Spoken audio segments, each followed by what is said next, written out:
প্রধানমন্ত্রী রূপেই আবার দেশে ফিরবেন বাংলাদেশের সাবেক প্রধানমন্ত্রী ও আওয়ামী লীগ সভানেত্রী শেখ হাসিনা।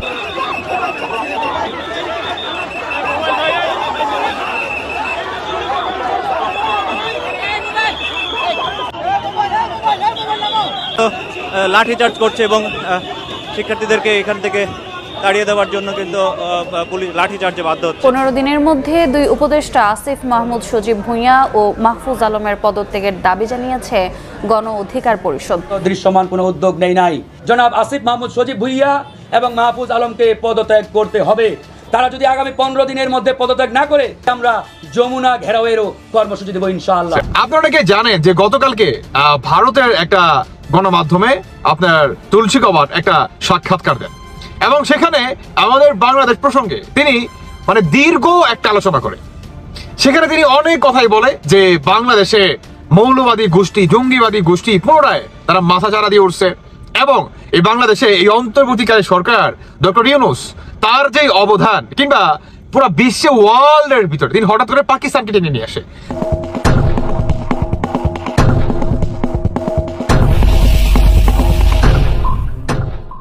ভারতের জন্য এখন লক্ষ্য মার্কিন যুক্তরাষ্ট্রকে দিয়ে যেভাবেই হোক বাংলাদেশের বিরুদ্ধে একটি পদক্ষেপ গ্রহণ করানো। সেই লক্ষ্যে শুধু ভারতের শাসক দল না, তাদের যে মদতপুষ্ট যে সাংবাদিকরা তারাও এখন খুবই সোচ্চার। দেখেন, ব্যক্তিগতভাবে ডক্টর মোহাম্মদ ইউনূসকে আমরা অনেকে পছন্দ করি অপছন্দ করি, ওনার বিভিন্ন সিদ্ধান্তের আমরা মত প্রকাশ করি দ্বিমত প্রকাশ করি, এটা আমাদের ইন্টারনাল ইস্যু। কিন্তু যখন এই বিষয়টা হয়ে যায় রাষ্ট্র বাংলাদেশ, সেই ক্ষেত্রে রাষ্ট্রপ্রধান হিসেবে যিনিই থাকেন, যদি দেশের উপর আঘাত আসে, হুমকি ধামকির ইস্যু আসে, সেই ক্ষেত্রে অবশ্যই একজন রাষ্ট্রপ্রধান হিসেবে যিনি দায়িত্ব আছেন তাকে আমরা সাপোর্ট করব। এটা একজন বাংলাদেশি হিসাবে আমাদের কর্তব্যটা হওয়া উচিত, যদিও দুর্ভাগ্যজনকভাবে রাজনৈতিক কারণে আমরা এই স্ট্যান্ডটা রাখতে পারি না। আমেরিকার গোয়েন্দা প্রধান মানে যত গোয়েন্দা সংস্থা আছে সবগুলোর ডিরেক্টর তুলসী গাবার্ড ভারত সফর করছেন। তুলসী কে সেটা নিয়ে আমি বেশ কিছুদিন আগে একটা ভিডিও করেছিলাম যখন তাকে প্রাইমারি মনোনয়ন দেওয়া হয়েছিল এবং আমরা নিশ্চয়ই জানি এরপর এটা তাদের সেনেটে পাশ হতে হয়, সেটা পাশ হয়েছে, তিনি এখন ফর্মালি সেটা। শুধু এইটুকু একটু বলে রাখা ভালো যে আমেরিকার যত গোয়েন্দা সংস্থা আছে যেগুলোর নাম আমরা জানি, যেগুলোর নাম জানি না, 17-18টা আছে এরকম, সিআই এর কথা জানি, এফবিআই এর কথা জানি, এই প্রত্যেকটা প্রতিষ্ঠান আসলে তাকে রিপোর্ট করতে হয়। আসসালামু আলাইকুম রহমতুল্লাহ, সবাই কেমন আছেন? আশা করি সবাই অনেক অনেক ভালো এবং সুস্থ আছেন। সবাইকে স্বাগতম জানাচ্ছি আমাদের আরেকটা নতুন ভিডিওতে। প্রতিদিনের মতো আমি আপনাদের সিরিয়াত ফারুকী আবারও চলে আসলাম নতুন একটা ভিডিও নিয়ে। দর্শক, ইতিমধ্যে আপনারা সবাই দেখেছেন ভিডিওর শুরুতে বেশ কিছু অংশ বিশেষ দেখেছেন, যে অংশ বিশেষগুলো দেখে বুঝতে পেরেছেন আজকের ভিডিওটা কতটা গুরুত্বপূর্ণ হতে চলেছে। তাই আমি আর বিষয়টা নিয়ে বেশি বিস্তারিত বলবো না, কারণ বিস্তারিত বলতে গেলে ভিডিওটা অনেক লম্বা হয়ে যাবে। তাই আমি আর বেশি কথা না বলে আমরা ধারাবাহিকভাবে একটু বাকি অংশগুলো একটু দেখে আসবো। তার আগে আপনার কাছে ছোট্ট একটি অনুরোধ জানিয়ে রাখতে চাই, যারা আমাদের ফারুকী অনলাইন ইউটিউব চ্যানেলটিতে এখন নতুন আছেন প্লিজ দয়া করে আমাদের চ্যানেল সাবস্ক্রাইব করে 15 দিনের মধ্যে দুই উপদেষ্টা আসিফ মাহমুদ সজীব ভুঁইয়া ও মাহফুজ আলমের পদত্যাগের দাবি জানিয়েছে গণ অধিকার পরিষদ। দুপুরে রাজধানীর পল্টনে কেন্দ্রীয় কার্যালয়ে সংবাদ সম্মেলনে দলটির মুখপাত্র ফারুক হাসান বলেন, দুই উপদেষ্টা নির্ধারিত সময়ের মধ্যে পদত্যাগ না করলে যমুনা ঘেরাওয়ের কর্মসূচি দেওয়া হবে। সংবাদ সম্মেলনে সংগঠনের নেতারা অভিযোগ করেন, আওয়ামী লীগের বিচার বা নিষিদ্ধ না করে পুনর্বাসনের চেষ্টা করছে সরকার। তিনি আরও বলেন, সরকারে অংশ হয়ে পরোক্ষভাবে দল গঠন প্রক্রিয়ায় যুক্ত হওয়ায় সরকারের নিরপেক্ষতা নিয়ে প্রশ্ন উঠেছে। এছাড়া সরকারের উপদেষ্টা, সমন্বয়ক ও জাতীয় নাগরিক পার্টির নেতাদের ওয়াসাসহ বিভিন্ন প্রতিষ্ঠানে নিয়োগে তদবিরের কঠোর সমালোচনা করে গণ অধিকার পরিষদ নেতারা বলেন, অবিলম্বে সেসব নিয়োগ বাতিল করতে হবে। সরকারের পক্ষ থেকে আওয়ামী লীগ তথা ফ্যাসিস্ট আওয়ামী সরকারের রাজনীতি নিষিদ্ধ করা কিংবা তাদের প্রিভিয়াস যে 3টি নির্বাচন, একতরফা নির্বাচন, সেই নির্বাচনগুলোকে অবৈধ ঘোষণার বিষয়ে তারা এখন পর্যন্ত দৃশ্যমান কোনো উদ্যোগ নাই। জনাব আসিফ মাহমুদ সজীব ভুঁইয়া এবং মাহফুজ আলমকে পদত্যাগ করতে হবে। তারা যদি আগামী 15 দিনের মধ্যে পদত্যাগ না করে আমরা যমুনা ঘেরাওয়েরও কর্মসূচি দেব ইনশাআল্লাহ। আসসালামু আলাইকুম ওয়া রাহমাতুল্লাহি ওয়া বারাকাতুহু। যে যেখান থেকে ভিডিওটি দেখেছেন সবাইকে জানাই মনের অন্তঃস্থল থেকে ভালোবাসা ও অভিনন্দন। আমাদের বাংলাদেশে সরকারের যে একটা মানে আগস্ট মাসে যে একটা পরিবর্তন ঘটে, সেই পরিবর্তনকে আপনার কেন্দ্র করে বাংলাদেশে যে পরিমাণ অরাজকতা, সন্ত্রাসী হামলা বা যে পরিমাণ অরাজকতা হয় আর কি এ টু জেড, তো তারা ভাবছে যে আমরা পার পেয়ে যাব। মানে কি, মানে এই যে আপনার পাকিস্তান থেকে একটা পরিকল্পনা করে আমাদের বাংলাদেশে পুনরায় সেই ৭১-এর মতো একটা হামলা করাইছে পাকিস্তান, এটা কি বর্তমান একে একে সবকিছু কি বের হয়ে আসতেছে। আপনারা অনেকে জানেন যে গতকালকে ভারতের একটা গণমাধ্যমে আপনার তুলসী গবাট একটা সাক্ষাৎকার দেন এবং সেখানে আমাদের বাংলাদেশ প্রসঙ্গে তিনি মানে দীর্ঘ একটা আলোচনা করে। সেখানে তিনি অনেক কথাই বলে যে বাংলাদেশে মৌলবাদী গোষ্ঠী, জঙ্গিবাদী গোষ্ঠী পুনরায় তারা মাথা চারা দিয়ে উঠছে এবং এই বাংলাদেশে এই অন্তর্বর্তীকালীন সরকার ডক্টর ইউনূস তার যে অবদান কিংবা পুরো বিশ্বে ওয়ার্ল্ডের ভিতরে তিনি হঠাৎ করে পাকিস্তানকে টেনে নিয়ে আসে যে ওয়ার্ল্ডের ভিতরে আপনার সন্ত্রাসী, আপনার কি বলে এই জঙ্গিবাদী বা এই যে আপনারা মনে করেন মাফিয়া একটা গোষ্ঠী আছে, এটার ভিতরে ওয়ার্ল্ডের ভিতরে র্যাঙ্কিং আছে 2 নম্বর পাকিস্তান। তো পাকিস্তানকে তিনি কেন টানে? এর জন্য টানে যে এই পাকিস্তানের সাথে বর্তমান বাংলাদেশের যে সম্পর্ক মানে বজায় রাখতেছে এই অন্তর্বর্তীকালে সরকার, এটার জন্য কি তারা সতর্কবার্তা করে দেয়। অন্যদিকে আমাদের বাংলাদেশে মানে যে পরিমাণ বর্তমান ট্রেন্ডিং আছে আপনার ধর্ষণ, যে পরিমাণ ধর্ষণ হচ্ছে, বিশেষ করে এই মাদ্রাসার শিক্ষকরা যেভাবে মনে করেন কুত্তার মতো মানে ঝাঁপাই পড়তেছে ছোট ছোট বাচ্চাদের উপরে, এটাও কি তিনি কথা বলেন। এবং তিনি এর সাথে এটাও বলে যে আওয়ামী লীগের আমলে কিংবা আওয়ামী লীগ যে এত বড় একটা পলিটিক্যাল পার্টি, এই পার্টিকে কিংবা আওয়ামী লীগ বা শেখ হাসিনা তিনি জঙ্গি দমনের ক্ষেত্রে, তিনি মাফিয়া দমনের ক্ষেত্রে, তিনি আপনার এই যে মৌলবাদী একটা গোষ্ঠী আছে যারা নাকি আসলে ইসলামকে বিকৃত করে খাচ্ছে কিংবা খাওয়ার একটা পায়তারা কিংবা পরিকল্পনা, এদেরকে যে দমন করে রাখছে, এটার কিন্তু বহির্বিশ্বে কিংবা পশ্চিমা দেশে অন্যরকম একটা নাম আছে, তাই না? এটার জন্যই আপনার এই তুলসী গবাট তিনি আরো বলেন যে শেখ হাসিনাকে বাংলাদেশে অতি দ্রুত কিংবা আওয়ামী লীগকে অতি দ্রুত প্রতিষ্ঠিত করতে হবে। এবং এই যে আপনার অন্তর্বর্তীকালে সরকার ডক্টর ইউনূস তিনি যে আপনার কি বলে শেখ হাসিনার যে পতন ঘটাইছে, ওই যে 29 মিলিয়নের যে ঘটনা, এটা নিয়েও কিন্তু এই তুলসী গবাট কিন্তু কথা বলে। আমাদের বাংলাদেশে অনেক বড় একটা পরিবর্তন আসতে যাচ্ছে অতি দ্রুত, আপনারা অনেকে দেখতে পারবেন ইনশাল্লাহ। এই আপনার ডক্টর ইউনূস থেকে শুরু করে সমন্বয়ক থেকে শুরু করে যে কয়টা আছে ভাই, বিশ্বাস করেন এরা পালায় যাইতে মনে করেন সময় লাগবে না।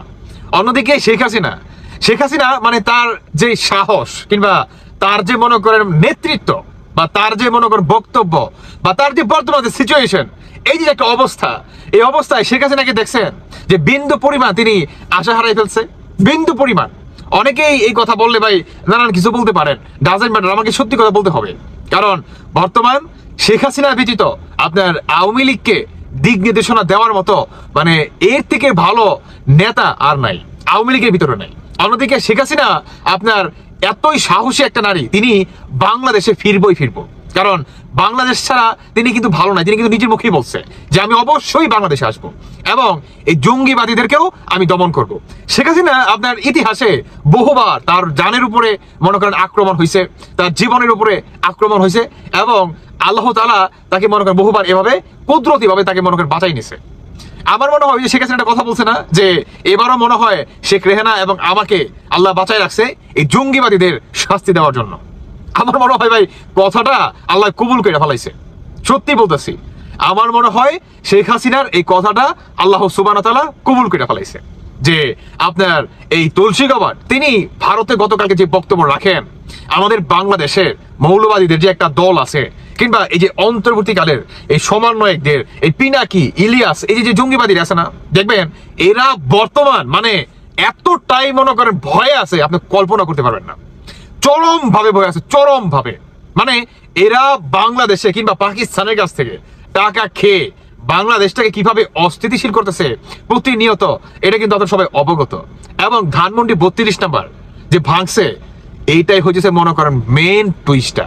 আমার মনে হয় এই ধানমন্ডি যেদিনকার থেকে মনে করেন ধানমন্ডি 32 নাম্বার ভাঙছে, সেই দিন থেকে আপনার পশ্চিমা দেশগুলা এবং বিশেষ করে জাতিসংঘ আমাদের বাংলাদেশের এই আওয়ামী লীগকে বিশেষভাবে একটা মানে এক্সট্রা একটা বিশেষ নজর আছে না ভাই, যে আমি তোমাকে ভালোবাসি, তোমার প্রতি বা আদার্স মানুষের থেকে তোমার প্রতি আমার মানে অন্যরকম একটা দুর্বলতা। তোমার এই আওয়ামী লীগের উপরে আপনার জাতিসংঘ ঠিক একই অবস্থা। দেখতে পারবেন অতি শীঘ্রই দেখতে পারবেন আমাদের বাংলাদেশে একটা বিশাল একটা পরিবর্তন আসতে যাচ্ছে। এই সমন্বয়কগণ, উপদেষ্টাগণ, এরা দেখবেন পালায় যেতেও বাংলাদেশ থেকে ব্যর্থ হইব, কারণ এরা পালায় যেতে পারবো না। কারণ যেদিনকার নাকি মনে করেন শেখ হাসিনা ঢুকবো, মনে রাখবেন সেদিনকার থেকে আপনার বাংলাদেশের বিমানবন্দরগণ যত পথ আছে, যত পথ সাধারণ পাবলিক মনে করেন পুরো বাংলাদেশটাকে মনে করেন ঘেরাও করবে, আর এদেরকে মাঝখানে পুরো চত্বরে মনে করেন ফালাইবো, পুরো মাঝখানে ফালাইবে এদের শাস্তি দেওয়ার জন্য, মাথায় রাখবেন। আর শেখ হাসিনাও দেখেন আইলো বইলা রেডি থাকেন, দেখতে পারবেন। যাই হোক দর্শক বন্ধুরা, আমি আর কিছু বলতে চাচ্ছি না, তবে এটা বাস্তব যে শেখ হাসিনা অতি দ্রুত বাংলাদেশে ফিরতেছে এবং অন্তর্বর্তীকালে সরকার ডক্টর ইউনূস তিনিও আপনার পালাই যেতে কি একটা পথ মনকে তিনি অলরেডি খোঁজা শুরু করে দিছে, দেখতে পারবেন। যাই হোক বাকিটা আপনাদের ব্যক্তিগত মতামত অবশ্যই জানিয়ে যাবেন। ধন্যবাদ সবাইকে, আল্লাহ হাফেজ, আসসালামু আলাইকুম। আমেরিকার গোয়েন্দা প্রধান মানে যত গোয়েন্দা সংস্থা আছে সবগুলোর ডিরেক্টর তুলসী গাবার্ড ভারত সফর করছেন। তুলসী কে সেটা নিয়ে আমি বেশ কিছুদিন আগে একটা ভিডিও করেছিলাম যখন তাকে প্রাইমারি মনোনয়ন দেওয়া হয়েছিল, এবং আমরা নিশ্চয়ই জানি এরপর এটা তাদের সেনেটে পাশ হতে হয়, সেটা পাশ হয়েছে, তিনি এখন ফর্মালি সেটা। শুধু এইটুকু একটু বলে রাখা ভালো যে আমেরিকার যত গোয়েন্দা সংস্থা আছে যেগুলোর নাম আমরা জানি, যেগুলোর নাম জানি না, 17-18টা আছে এরকম, সিআইএ এর কথা জানি, এফবিআই এর কথা জানি, এই প্রত্যেকটা প্রতিষ্ঠান আসলে তাকে রিপোর্ট করতে হয়। তো এটা একটা বিরাট পজিশন, এবং শুধু সেটা না, তিনি হোয়াইট আমেরিকান হলেও তিনি একজন হিন্দু, তার মা হিন্দু হয়ে গিয়েছিলেন এবং উনি হিন্দুত্ববাদী। আমি তুলসী গাবার্ডের কথা বলছি, তার ব্যাকগ্রাউন্ড সেরকম, আমি খুঁজে পেলে ভিডিওটা আমি আমার মন্তব্যে দিয়ে দেবো, আপনারা একটু দেখে নেবেন কাইন্ডলি, এটা আমার মনে হয় তার সম্পর্কে ধারণা দেবে। সো এই তুলসী ইনফ্যাক্ট ভারতে এসছেন, এটা নিয়ে আমাদের অনেকের মনোযোগ ছিল, তিনি ঠিক কী করেন, কি বলেন, বিশেষ করে বাংলাদেশ যে একটা এজেন্ডা হিসাবে থাকবে আমেরিকার দিক থেকে বা তুলসীর দিক থেকে যতটাই হোক না কেন, অন্তত ভারত চেষ্টা করবে এটাকে এজেন্ডায় পরিণত করতে, এটা আমরা ধারণা করতে পারছিলাম। তো সেরকম কিছু একটা দেখা গেল, সেটা হচ্ছে ভারতের একটা মিডিয়া এনডিটিভির সাথে তিনি একটা সাক্ষাৎকার দিয়েছেন, সেখানে বাংলাদেশ প্রসঙ্গে কথা তাকে বলতেই হয়েছে, কারণ উপস্থাপক তাকে সেই প্রশ্নটা করেছেন। শুধু সেটা না, তিনি আসলে ভারতের গুরুত্বপূর্ণ লোকজন, ভারতের প্রতিরক্ষা মন্ত্রী, ভারতের নিরাপত্তা যিনি উপদেষ্টা আছেন অজিত দোভাল, এদিকে রাজনাথ সিং, এদের সাথেও বৈঠক করেছেন, এবং বলা হচ্ছে যে বাংলাদেশ এখানে এজেন্ডা হিসাবে ছিল। তো তুলসীর এই বক্তব্যকে আমরা কিভাবে নেব? আমাদের আদৌ কি পাত্তা দেওয়া উচিত, নাকি ভীষণ ভয় পাওয়া উচিত, বা আমেরিকা কি মোদির হয়ে আমাদের ডক্টর ইউনূস সরকারের বিরুদ্ধে মাঠে নেমে গেল বলে একটু বুঝতে চাই। বাংলাদেশে ঠিক কি হচ্ছে, কি বলেছেন সেটা আগে আমরা একটু শুনি আক্ষরিক অর্থে। তার কাছে প্রশ্নকর্তা জানতে চেয়েছেন, আমরা যদি ঘরের কাছে ভারতীয় উপমহাদেশের বাংলাদেশের দিকে তাকাই, তাহলে আমরা দেখছি সেখানে অনেক রাজনৈতিক পরিবর্তন হয়েছে, অনেক সহিংসতা হয়েছে, সংখ্যালঘুদের ওপরে হামলার বহু রিপোর্ট এসছে। মার্কিন যুক্তরাষ্ট্র কি এই পরিস্থিতিতে উদ্বিগ্ন? তারা কি মনে করে না বাংলাদেশের স্থিতিশীলতা দরকার, শুধু রাজনৈতিক ক্ষেত্রে নয়, সব ক্ষেত্রে? তুলসী বলেন, হ্যাঁ আমরা অবশ্যই উদ্বিগ্ন, উদ্বিগ্নটা ব্র্যাকেটে। দুর্ভাগ্যজনকভাবে খুব লম্বা সময় ধরে সেখানে হিন্দু, খ্রিস্টান, বৌদ্ধ, ক্যাথলিক, অন্যান্য ধর্মের অন্যদের উপরে যে ধর্মীয় নির্যাতন, হত্যা ও অত্যাচার চালানো হচ্ছে, সেটা আমেরিকার সরকার তথা প্রেসিডেন্ট ট্রাম্প ও তার প্রশাসনের জন্য খুব বড় একটা উদ্বেগের জায়গা।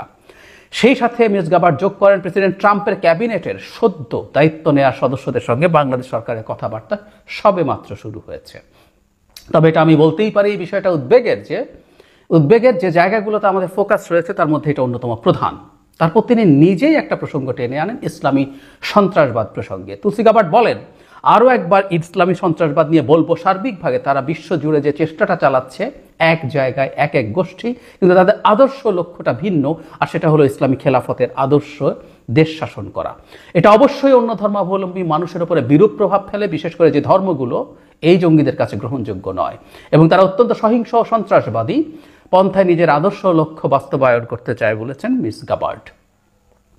তিনি বলছেন, এই জঙ্গিবাদকে পরাজিত করতে ট্রাম্প দৃঢ় প্রতিজ্ঞ। তিনি বলেন যে আদর্শ থেকে ইসলামী সন্ত্রাসবাদের জন্ম, তাকে চিহ্নিত করে পরাস্ত করার ক্ষেত্রে প্রেসিডেন্ট ট্রাম্প তার অঙ্গীকারে অবিচল। এই আদর্শ যাতে তারা আমেরিকার জনগণনা বেশি উন্নত প্রয়োগ করতে না পারে, সেটা ট্রাম্প প্রশাসন দেখবে। এএনআইকে যখন তিনি সাক্ষাৎকার দিয়েছেন, সেখানেও তিনি একই রকম কথাবার্তা বলেছেন, এবং তিনি ডোভাল এবং রাজনাথ সিং এর সাথে যখন বৈঠক করেছেন, সেখানেও বিবিসি বাংলা বলছে, সেখানেও বাংলাদেশ এজেন্ডা হিসেবে ছিল, থাকতেই পারে। তিনি আনুন না আনুন, ভারতের দিক থেকে এটা আনা হবে, ইটস ফর শিওর।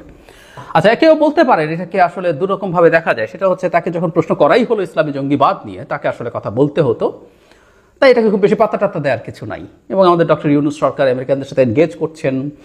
তিনি ইলন মাস্ককে স্টারলিংকের ব্যবসা দিচ্ছেন বাংলাদেশে ডেকে আনছেন। ইলন মাস্ক সম্পর্কে আমরা জানি he is very powerful in Trump administration, he'll manage everything. এছাড়াও তার নিশ্চয়ই আরও অনেক যোগাযোগ আছে, যোগাযোগ করছেন, এটা একটা দিক।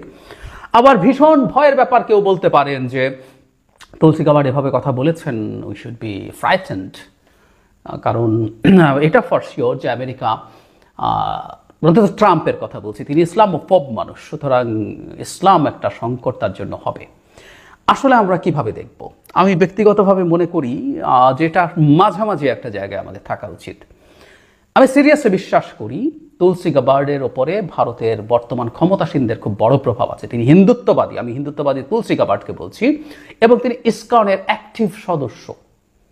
তার সাথে দীর্ঘদিন থেকে সম্পর্ক আছে, সম্পর্ক ছিল ভারতের ক্ষমতাসীনদের এবং আরএসএসের। তার বিয়েতে আরএসএস গুরুত্বপূর্ণ অংশগ্রহণ করেছে, মোদির সাথে ঝাড়ু দিতে এসছেন। মোদি যখন আমেরিকায় গেলেন, তিনি তার ইন্টারভিউতে বলছেন জাস্ট শপথ নিয়ে তিনি মোদির সাথে দেখা করতে গেছেন, এই কয়েকদিন আগের কথা। সো ভারত চাইলে তুলসীকে দিয়ে অনেক প্রভাব বিস্তার করতে পারবে। নট অনলি দ্যাট, ভারতীয় অনেক বংশোদ্ভূত আছেন, ট্রাম্পের প্রশাসনে যোগ দিয়েছেন। FBI প্রেসিডেন্ট যিনি হয়েছেন cash Patel. Not only that, south Asian ডেস্কে যিনি আসতে যাচ্ছেন, তিনি এখনও ফাইনালাইজড হননি, কারণ সেনেট হিয়ারিং শেষ হয়নি, তিনিও ভারতীয় বংশোদ্ভূত। সো হতে পারে। এবং তার কিছুটা আলামত তো আমরা দেখেছি নির্বাচনের সময়। ট্রাম্প, আমেরিকান নির্বাচনের কথা বলছি, ট্রাম্প তার এক্স হ্যান্ডেলে বাংলাদেশের সংখ্যালঘু নির্যাতন নিয়ে খুবই টাফ ধরনের একটা স্টেটাস দিয়েছেন। এখন খেয়াল করব আরেকটা জিনিস একটু স্মরণ করিয়ে দেয়, যারা আমাকে নিয়মিত শোনেন তাদের মনে থাকার কথা। মোদি যখন আমেরিকাতে গেলেন, তখন ট্রাম্পের সাথে তার একটা যৌথ সংবাদ সম্মেলন হয়েছিল। সেই সংবাদ সম্মেলনে ট্রাম্প সারা বিশ্বের বিভিন্ন জায়গায় সন্ত্রাসবাদ দমনে কাজ করবেন এবং আমাদের এই অঞ্চলে সন্ত্রাসবাদ দমনের জন্য তিনি মোদির সাথে একসাথে কাজ করতে চান। ইসলামী সন্ত্রাসবাদ, মানে তারা সন্ত্রাসবাদ বলতে ইসলামী সন্ত্রাসবাদী বোঝেন, বুঝবেন, এটাই নিয়ম। হিন্দুত্ববাদীদের যে বিভৎস সন্ত্রাসবাদ ভারতে চলছে, এটার প্রতি তারা চোখ বন্ধ করে রাখবেন। এটা বুঝতে আমাদের রকেট সায়েন্টিস্ট হতে হয় না। আমি একটা স্মৃতি আপনাদের মনে করিয়ে দেই, একটা ঘটনা। ট্রাম্প যখন আগেরবার প্রেসিডেন্ট ছিলেন, তিনি যখন দিল্লি সফর করছিলেন, ভারত সফর করছিলেন, তখন সিটিজেনশিপ যে অ্যামেন্ডমেন্ট অ্যাক্ট আছে সেটার প্রতিবাদে প্রায় দাঙ্গা পরিস্থিতি বিরাজ করছিল দিল্লিতে। একটা টু শব্দ ট্রাম্প ওটা নিয়ে করেননি, কারণ ওখানে মুসলমান এবং অন্যরা মার খাচ্ছিল, হিন্দুরা মার দিচ্ছিল মূলত। সো আমরা বুঝতে পারি তার স্ট্যান্স কি, তার অ্যাটিটিউড কি। এবং অনেকে ট্রাম্পকে বিরাট যুদ্ধ থেকে দূরে থাকবেন, ট্রাম্প অনেক কিছু থেকে, অনেকে, আমি আমাদের দেশে কিছু মানুষজনের অদ্ভুত অ্যামেচারিশ খোয়াব দেখেছিলাম যে ট্রাম্প আসলে পৃথিবী শান্তির জায়গা হয়ে যাবে। ইয়েমেনে হামলা শুরু করেছেন তিনি, গাজা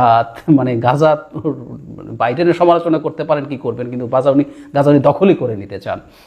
সো এই লোকটার আসলে ইসলাম সম্পর্কে তার অবস্থান এবং চিন্তা আমরা বুঝতে পারি।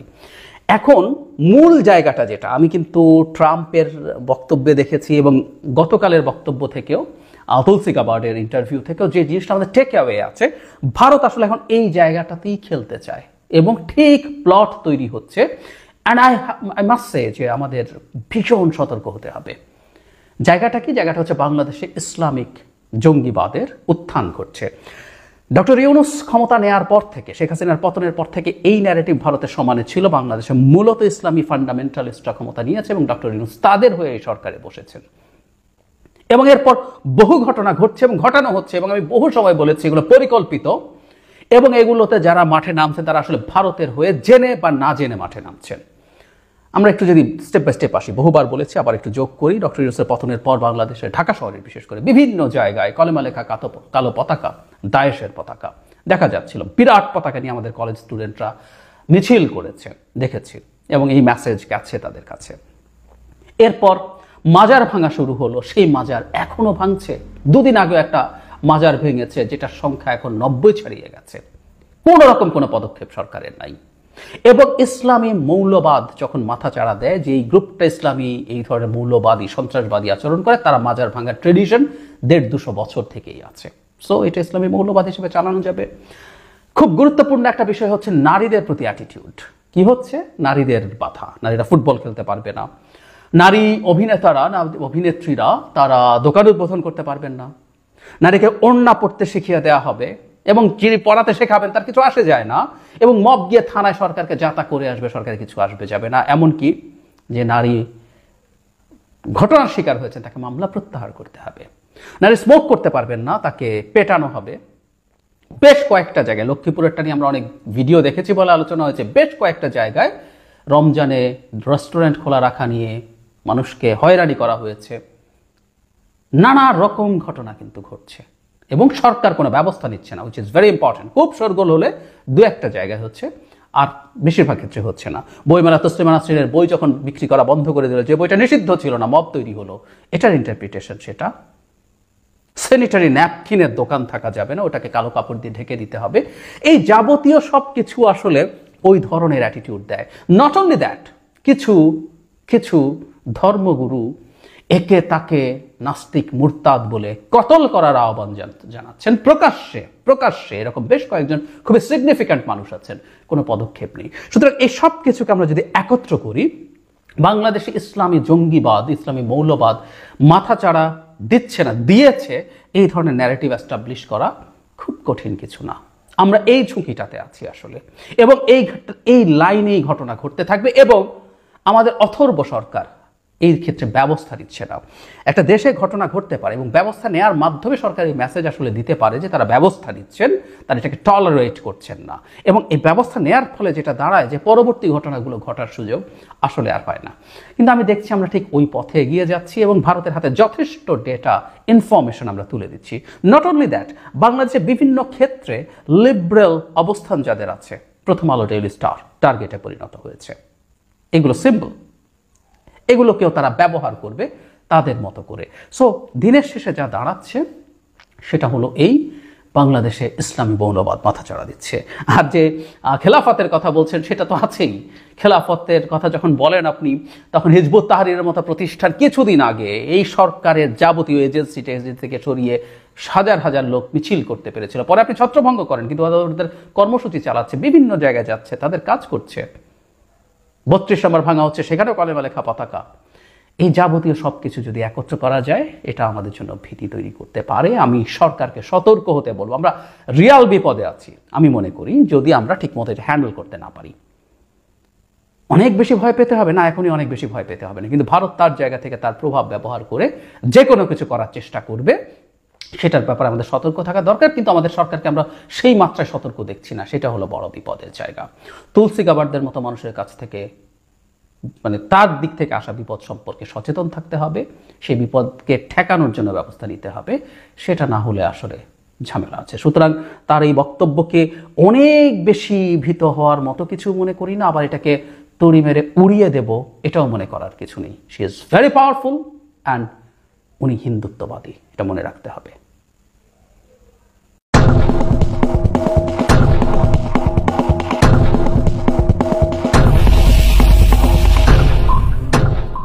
ভারতের জন্য এখন লক্ষ্য মার্কিন যুক্তরাষ্ট্রকে দিয়ে যেভাবেই হোক বাংলাদেশের বিরুদ্ধে একটি পদক্ষেপ গ্রহণ করানো।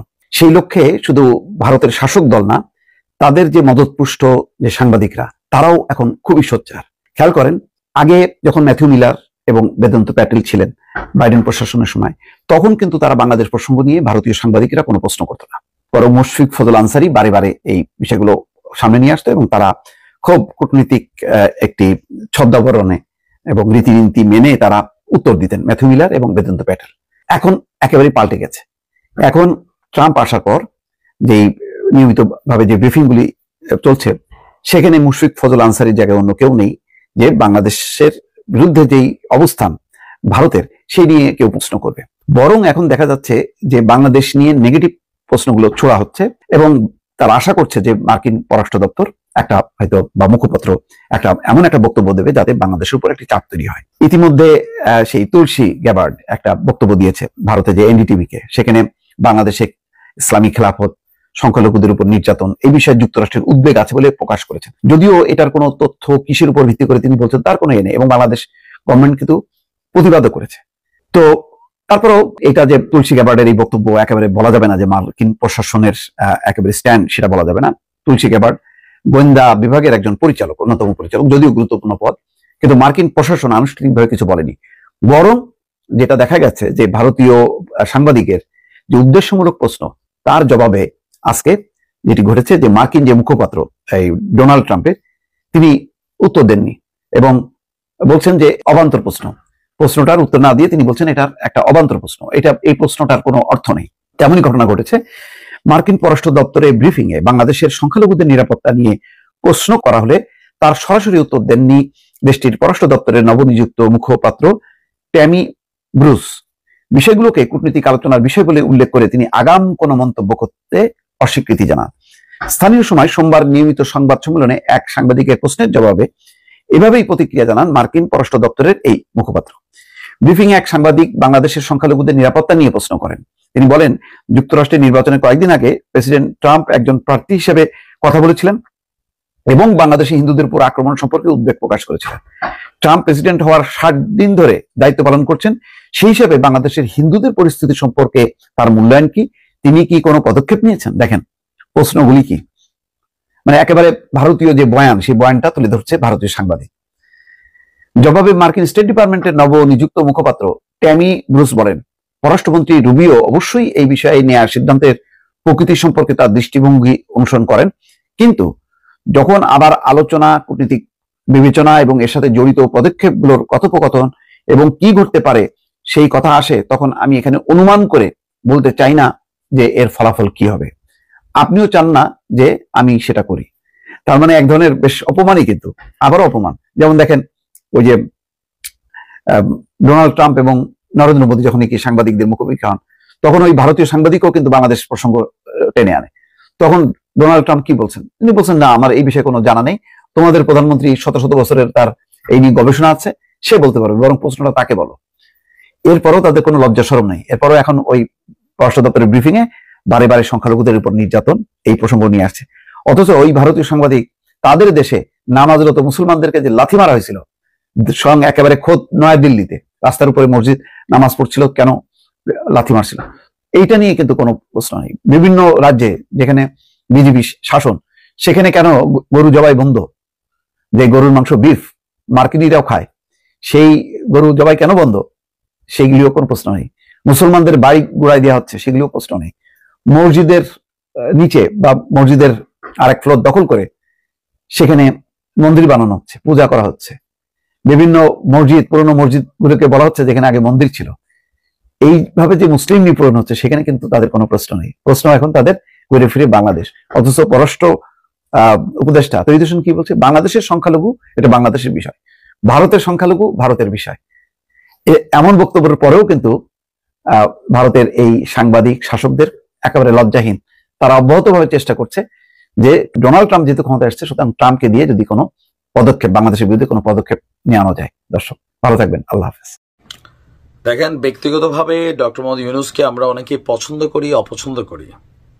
ওনার বিভিন্ন সিদ্ধান্তের আমরা মত প্রকাশ করি, দ্বিমত প্রকাশ করি, এটা আমাদের ইন্টারনাল ইস্যু। কিন্তু যখন এই বিষয়টা হয়ে যায় রাষ্ট্র বাংলাদেশ, সেই ক্ষেত্রে রাষ্ট্রপ্রধান হিসেবে যিনিই থাকেন, যদি দেশের উপর আঘাত আসে, হুমকি ধামকির ইস্যু আসে, সেই ক্ষেত্রে অবশ্যই একজন রাষ্ট্রপ্রধান হিসেবে যিনি দায়িত্ব আছেন তাকে আমরা সাপোর্ট করব। এটা একজন বাংলাদেশি হিসাবে আমাদের কর্তব্যটা হওয়া উচিত। যদিও দুর্ভাগ্যজনকভাবে রাজনৈতিক কারণে আমরা এই স্ট্যান্ডটা রাখতে পারি না। আমাদের দল ক্ষমতা না থাকলে আমরা আমেরিকারে মনে করি যে তারা আমাদের বাবা, ওয়ান কাইন্ড অফ, তারা আমাদেরকে ক্ষমতা এনে দেবে, নানান ধরনের নিষেধাজ্ঞা দিলে আমরা খুশি হয়ে যাই। যেমনটা ধরেন আওয়ামী লীগের আমলে আমেরিকা যে কোনো ধরনের সিদ্ধান্ত নিয়েছে, বিএনপি এবং জামাত এক ধরনের মানে সেই লেভেলের খুশি হইতো, যেটা এখন আওয়ামী লীগ হচ্ছে। মেইন কারণ কি? ক্ষমতায় কেউ আসবে, আবার কেউ নাই, এই দুইটাই। যাই হোক, বাংলাদেশে সংখ্যালঘু নির্যাতন, এটা বাংলাদেশ নামক রাষ্ট্রের উপর একটা ইফেক্ট। এই ইস্যুতে যুক্তরাষ্ট্রের গোয়েন্দা প্রধান তুলসী গ্যাবার্ড তিনি একটা মন্তব্য করেছেন, আর এই নিয়ে সরকারকে সামনের দিকে একটা তারা মার্কিন প্রশাসন থেকে বার্তা পাঠাবেন এমন যখন আলোচনা চলছে, এই মিথ্যা অভিযোগের ভিত্তিতে আজকে আমাদের সরকারের পক্ষ থেকে একটা জবাব দেওয়া হয়েছে। আমি মনে করি এটা খুবই দরকার ছিল। পররাষ্ট্র মন্ত্রণালয় তারা একটা বক্তব্য দিয়েছে যে ভারতীয় সংবাদ মাধ্যমে বাংলাদেশ নিয়ে যুক্তরাষ্ট্রের গোয়েন্দা প্রধান যে মন্তব্য করেছেন, প্রধান উপদেষ্টার কার্যালয় আপনার জানিয়েছে যে আপনার প্রধান উপদেষ্টার কার্যালয়ের বক্তব্য হচ্ছে যে তার এই মন্তব্য এটা একটা গুরুতর সীমালঙ্ঘন টাইপের মন্তব্য, যেটা বাংলাদেশ নিয়ে তার একটা ভুলভাল মেসেজ বিশ্ববাসীর কাছে অথবা সারা পৃথিবীর সামনে তারা তুলে ধরার চেষ্টা করছে। তো মন্তব্যটা নিয়ে আমি আর নতুন করে বক্তব্য দিলাম না। এর আগে নিশ্চয়ই আপনারা দেখেছেন যে মন্তব্যটা কি ছিল। প্রধান উপদেষ্টার কার্যালয় থেকে এক বিবৃতিতে বলা হয়েছে, বাংলাদেশ নিয়ে ডিএনআই তুলসী গ্যাবার্ডের মন্তব্যে আমরা গভীর উদ্বেগ এবং হতাশা প্রকাশ করছি। গ্যাবার্ডের এই মন্তব্য সম্পূর্ণ বিভ্রান্তিকর, ভিত্তিহীন এবং বাংলাদেশের আন্তর্জাতিক ভাবমূর্তিকে ক্ষতিগ্রস্ত করতে পারে। বাংলাদেশ বরাবরই সাম্প্রদায়িক সম্প্রীতির দেশ, যেখানে ইসলাম চর্চা হয় শান্তিপূর্ণ এবং সহনশীলভাবে। একই সঙ্গে দেশটি উগ্রবাদ এবং সন্ত্রাসবাদের বিরুদ্ধে দৃঢ় অবস্থান গ্রহণ করেছে এবং আন্তর্জাতিক সম্প্রদায়ের সঙ্গে মিলে এর বিরুদ্ধে লড়াই চালিয়ে যাচ্ছে। গ্যাবার্ডের মন্তব্যের কোনো নির্দিষ্ট প্রমাণ অভিযোগের উপর ভিত্তি করে নয়, বরং একটি জাতির প্রতি অবিচারমূলক সাধারণীকরণ। বিশ্বের অন্যান্য অনেক দেশের মতন বাংলাদেশও উগ্রবাদের চ্যালেঞ্জ মোকাবিলা করে আপনার এখানে যতটুকু আমরা দেখছি যে চ্যালেঞ্জ মোকাবিলা করছে, তবে আন্তর্জাতিক সম্প্রদায় বিশেষত যুক্তরাষ্ট্রের সঙ্গে অংশীদারিত্বের ভিত্তিতে আইন প্রয়োগ, সামাজিক সংস্কার এবং অন্যান্য কার্যক্রমের মাধ্যমে এসব সমস্যা মোকাবেলায় কাজ করে যাচ্ছে। বাংলাদেশকে একটি ইসলামী খিলাফতের ধারণার সাথে ভিত্তিহীনভাবে সংযুক্ত করা বিশ্বের অগণিত বাংলাদেশি এবং তাদের বন্ধু ও অংশীদারদের কঠোর পরিশ্রমকে ক্ষতিগ্রস্ত করে, যারা শান্তি, স্থিতিশীলতা এবং অগ্রগতিতে প্রতিজ্ঞাবদ্ধ। এখানে আসলে বিষয়টা প্যাস লাগছে কোনটা, ভারতীয় মিডিয়া বাংলাদেশকে কন্টিনিউ যেভাবে দেখিয়েছে, আবার আমাদের দেশেও এক শ্রেণীর তৌহিদি জনতা নামধারী কিছু জনতা আছে, কথায় কথায় ধরেন একদম ইসলাম ফলাই ফেলে, চেহারার মধ্যে একটু দাড়ি টুপি রাইখা আর ব্যক্তি জীবনে দুনিয়ার আকাম কুকাম করে। এরা বাংলাদেশকে কিছু কিছু জায়গায় মিসলিড করে ফেলছে, আর পশ্চিমা বিশ্বগুলো দেখছে ভারত ওই জায়গাটারে খেলছে, যেটা আমরা জানতাম খেলবে ওইটাই ঘটছে। তবে বাংলাদেশের দরকার ছিল কঠোরভাবে একটা প্রতিবাদ জানানো, যেটা সরকার জানিয়েছে। এর জন্য ধন্যবাদ। আমরা আশা করি বাংলাদেশকে নিয়ে যে কোনো চক্রান্ত যদি ভাবমূর্তির ইস্যু আসে, অবশ্যই আমরা দেশের পক্ষে। রাজনৈতিক দলমত পরিচয় আজকে যে সারা দেশে আলোচিত এবং সমালোচিত যে খবরগুলো আছে, সেগুলো বেশ কিছু ভিডিও আপনাদের মাঝে তুলে ধরার চেষ্টা করেছি, যেগুলো ভিডিও থেকে আপনাদের মতামত অবশ্যই কমেন্ট করে জানাবেন। এখানে আমাদের ব্যক্তিগত কোনো মতামত নেই। আপনারা ইতিমধ্যে ভিডিওগুলো দেখেছেন, যে ভিডিওগুলো দেখে বুঝতে পেরেছেন আজকে ভিডিওটি কতটুকু গুরুত্বপূর্ণ ছিল। তো অবশ্যই যারা এতক্ষণ পর্যন্ত আমাদের সাথে ছিলেন তাদেরকে অসংখ্য ধন্যবাদ জানিয়ে এখানে শেষ করবো আজকের ভিডিও। ভালো থাকবেন, সুস্থ থাকবেন, আল্লাহ হাফেজ।